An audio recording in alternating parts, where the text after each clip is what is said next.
US Secretary of State Mike Pompeo and Defense Secretary Mark Esper arrived in New Delhi on Monday afternoon for the 2+2 dialogue. The talks will be held on Tuesday. The two sides are expected to explore ways to further bolster bilateral defense ties and security cooperation in the Indo-Pacific amidst China flexing its muscles in the strategic region. The visit comes a week before the US presidential election on November 3rd. The Indian side at the talks will be represented by External Affairs Minister S. Jaishankar and Defence Minister Rajnath Singh. India, the US and several other world powers have been talking about the need to ensure a free, open and thriving Indo-Pacific in the backdrop of China's rising military maneuvering in the region. The holding of the third US-India 2+2 ministerial dialogue demonstrates the high-level commitment the two countries provide to shared diplomatic and security objectives, the US State Department had said on Sunday. In this edition of The Big Picture, we will analyze what to expect from the 2+2 dialogue between India and the US. Joining me on the program today are Prabhu Dayal, former ambassador, Major General Dhruv C. Katoch, retired, Director, India Foundation, and Shubhajit Roy, Associate Editor of the Indian Express. Thank you to all my guests for joining me on this edition of The Big Picture. Ambassador, I'd like to begin the program with you first. Let's understand the importance of this particular 2+2 dialogue, considering that the US election is just a week from now. Well, there are certain questions being asked about the timing, whether it would have been better to have waited for the outcome of the elections and then have had the 2+2. But nonetheless, holding it at this time is also a very significant step. You would recall that the first Indo-US 2+2 dialogue was held in September 2018, the next one in December 2019. So the third one could perhaps have been held in December or January, when the outcome of the elections was known. But the fact is that the timing is perhaps being decided by the threat which is being posed by China and which is going to loom large in the discussions. People refer to China as a dragon, but to me it is a multi-headed snake. And this snake is threatening many countries, including India.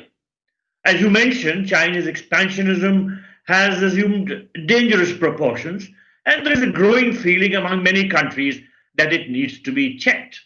Therefore, having the 2+2 dialogue at this time and not delaying it is perhaps a wise step.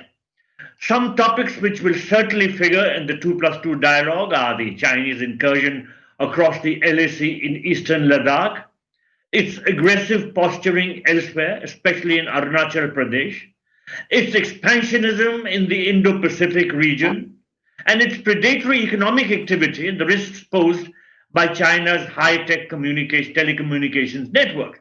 Now, both India and the US feel that it is not only essential to send a strong message to the Chinese, but to also be seen to be taking concrete measures. And therefore, having the 2+2 dialogue at this time is an important step, because the strengthening of defense cooperation will be a very important subject which will be discussed. You would recall that the Indo-US defense ties have been on an upswing in the last few years. In June 2016, India and the US had come close, and the US had designated India a major defense partner and said that it intended to elevate defense trade and technology. Now, the US has 4 foundational agreements. 3 have already been signed by us. And the 4th agreement, which is the Basic Exchange and Cooperation Agreement, or BECA, is likely to be signed during this visit of Mike Pompeo and Mark Esper. Now, BECA will provide for sharing of high-end military technology, logistics, and geospatial maps between the two countries. Now, it's equally significant that another important step which could be discussed will be the formalizing of the Quad.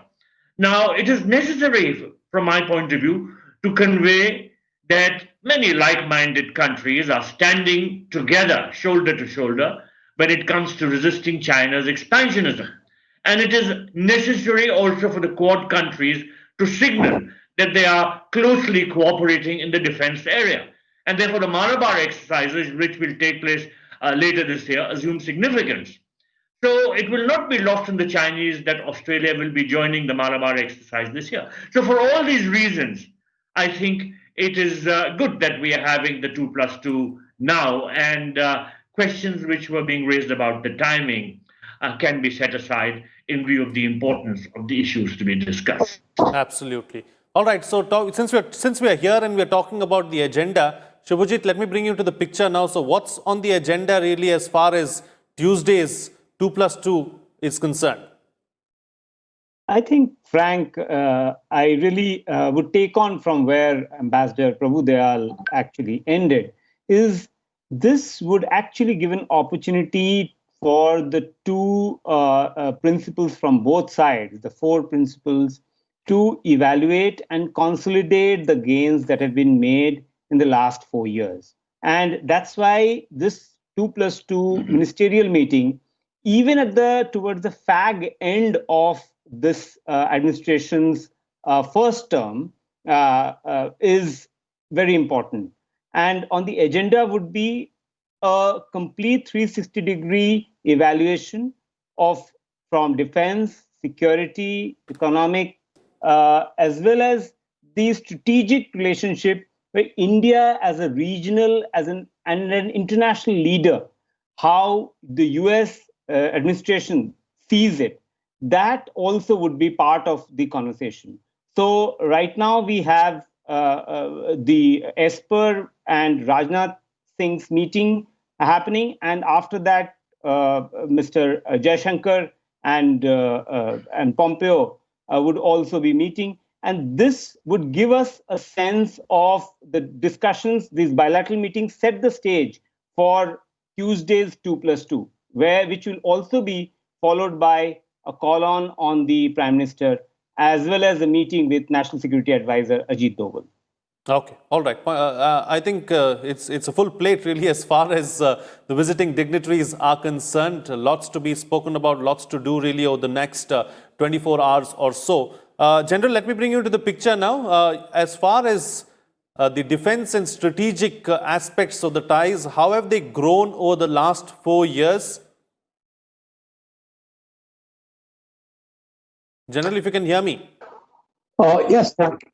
Yes, I've got your question now. Frank, I think we are at the cusp of history now, the way I looked at it, because one, as Ambassador Prabhu Dayal very rightly mentioned, we have actually gone on taking on this 2+2 just a few days just a few days ahead of the elections in the United States, which will take place, I think, on 3rd or 4th of November. Now, it is important to the Americans also that we are receiving bipartisan support from both the Democrats and the Republicans to have gone. So I think this is the first most important aspect, that it is important to the Americans and it is equally important to India. Now, the centrality of what is happening really is the problems which have been caused by China in the Indo-Pacific region and in certain border areas, especially on our borders with Eastern Ladakh. So, having said that, I think what is going to come out on the open discussions is how to secure a free and open navigation in the Indo-Pacific, and how to, in a broader sense, keep China's aggressive designs under control. So, the ambassador also mentioned about BICA, the Basic Exchange Cooperation Agreement. I have a feeling that will be signed, as he has said.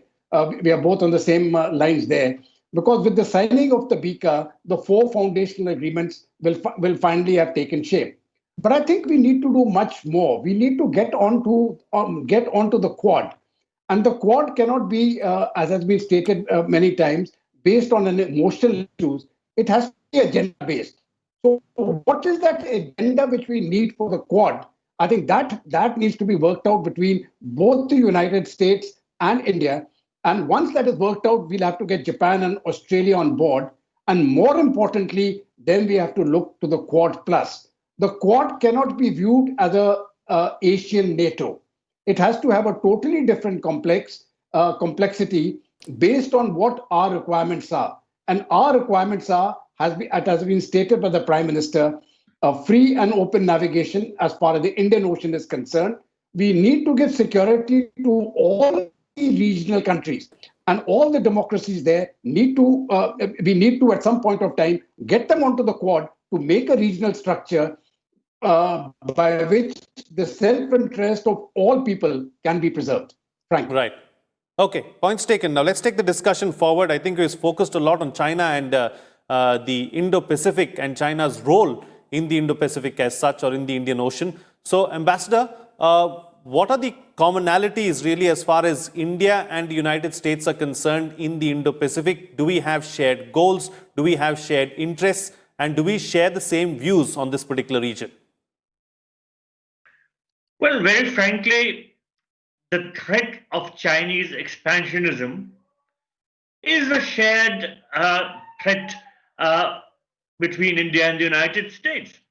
And as you know, since the 2+2 dialogue is a comprehensive dialogue aimed at strengthening cooperation in security and strategic affairs, therefore, the threat from China in any part of the world, whether it is across the LAC or whether it is in the Indo-Pacific region, becomes important as far as this sort of a 2+2 dialogue is concerned. Now, the US, in particular, the Trump administration, has been taking a very tough line towards China. If you recall, just a few days ago, Deputy Secretary of State Stephen Biegun visited India, and he called China an elephant in the room. Because that is how China is being perceived. China is sometimes described, as I said, as a dragon, but it's a multi-headed snake, and it's threatening a lot of countries. And the Deputy Secretary of State of the United States said that Washington is keen to advance India's interests in the region, build a free and open Indo-Pacific, and counter risks posed by Chinese technology. Now, he was highlighting the shared perceptions between our two countries. But that's not the only time when the US has echoed our fears about China.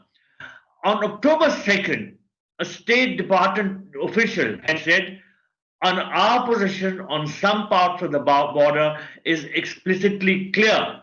And this official said, for nearly 6 decades, the US has recognized that Arunachal Pradesh is Indian territory. That is something that the Chinese would have hated to hear. But the official also said, at a time when India is facing substantial security challenges, the growth in our defense partnership is exceptionally important. Now, this partnership naturally doesn't relate only to the line of control, but it relates to China's expansionism everywhere. And for this reason, as General mentioned a little while ago, formalizing the Quad, giving it a proper agenda, giving it more structure, more form, more teeth, more strength is very, very important. So in that context also, the 2+2 strategic and security related dialogue will be very, very important. Of course, given the challenge from China, the defense cooperation aspect is very important. But let me also mention that perhaps it will be very important also to discuss certain other issues like Afghanistan. Now, the US rapid withdrawal from Afghanistan is posing certain risks and challenges to us because we have invested quite heavily in the welfare of Afghanistan. And if the US forces withdraw, the Pakistanis will have an easy time infiltrating their forces, infiltrating whatever they can in terms of weaponry, and threatening the government in Kabul. And for sure, the Chinese will abet them in this regard. I think the Americans need to be sensitized about our concerns in this regard, because the American withdrawal without a proper power sharing agreement in Kabul threatens the interest of the government in Kabul. At the same time, it threatens our interest and lays the field open for China's expansionism through Pakistan in Afghanistan also. So when we are talking of checking the Chinese threat and we are taking into account threat perceptions from the Chinese mainland, we have to take into account Afghanistan, Taiwan, Hong Kong, the entire South China Sea. And I think it's very significant that Mike Pompeo and Mark Esper will also be visiting Sri Lanka, Maldives, and Indonesia, because in one sense or another, all these are impacted by Chinese expansionism. Absolutely, absolutely. All right. So, Shubhajit, as far as the 2+2 dialogue is concerned, what would India like to take away from it? Yeah, so the Becca Pact will be a very, very crucial, outcome if it is signed, and even if it is not signed, if they announce conclusion of the agreement, because when U.S. President Trump had visited India in February this year, at that point of time, the two leaders had agreed that they would like to conclude the agreement quite early, and now because highly classified and highly technical and high resolution images, if they can be accessed by India according to this agreement, then this would sort of put much more better surveillance, add to the surveillance capabilities of India, especially along the LSC. So that will be a major takeaway, because we are almost more than 5.5 months of this border standoff.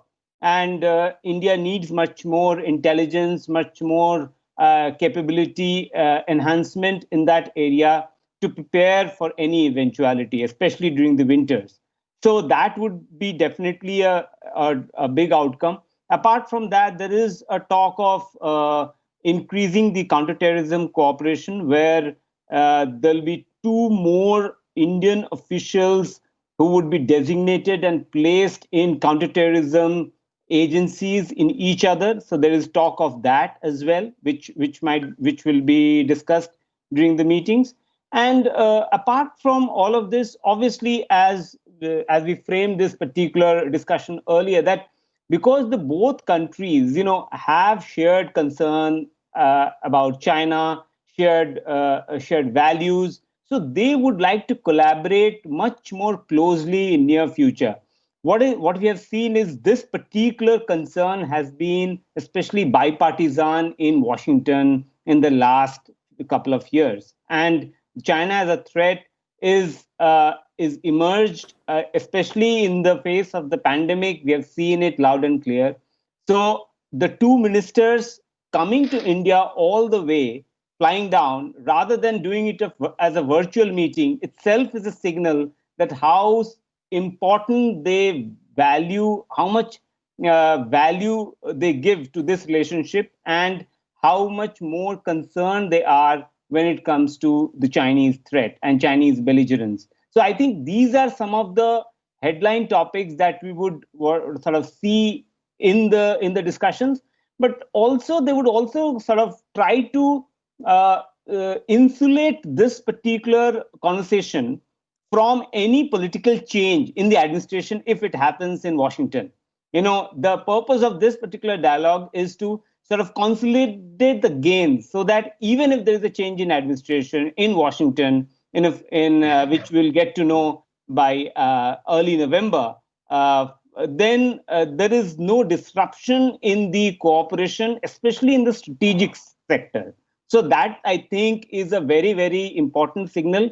And that's why these two ministers, the two top cabinet rank ministers from Washington, coming to India at this kind of a time when almost all major meetings have taken place through virtually.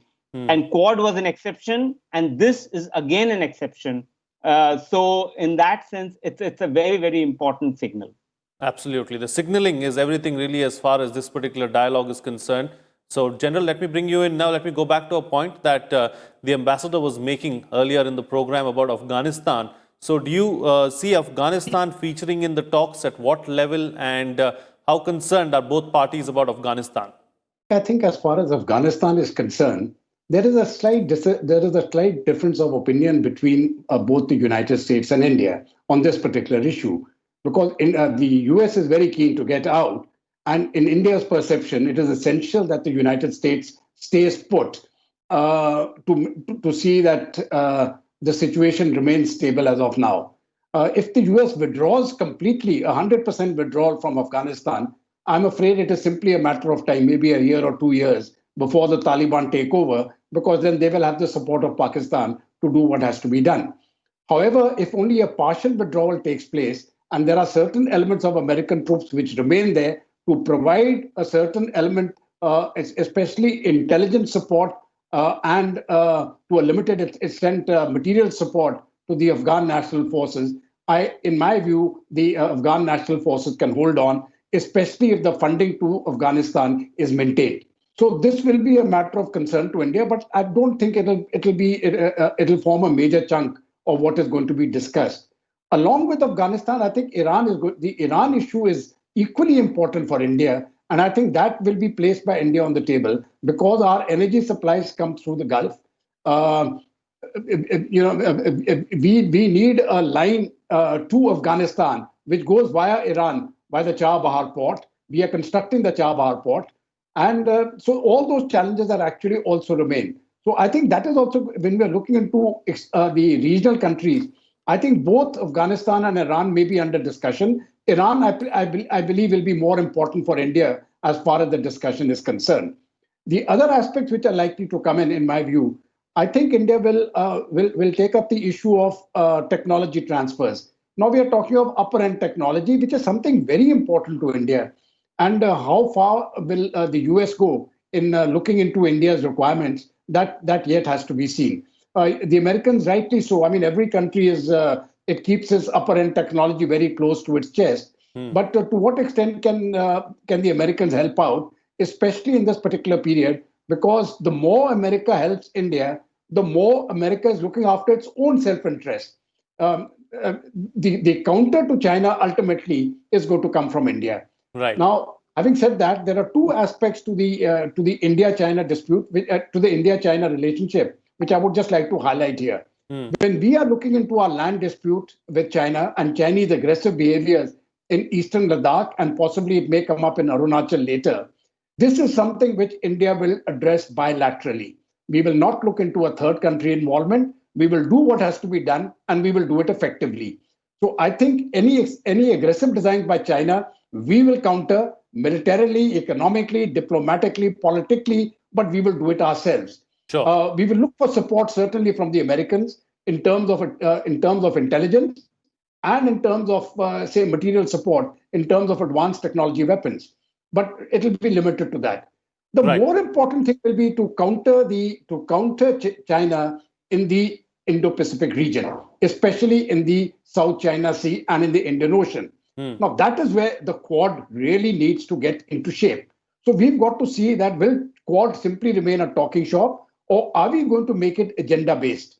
Once we make it, because today we are in a very good situation. All the four major democracies which are part of the Quad are on board and they're willing to go forward, which was not the case earlier. So today that scenario has changed. And can we get the smaller democracies also, all the regional countries on board to make it a Quad plus, make it agenda-based, and then I think we would have gone a very, very great step forward in this 2+2 arrangement. Absolutely. All right. Quick closing comments now from all my panelists for the best way forward. I've got 2 minutes left on the program, so kindly be brief. Start.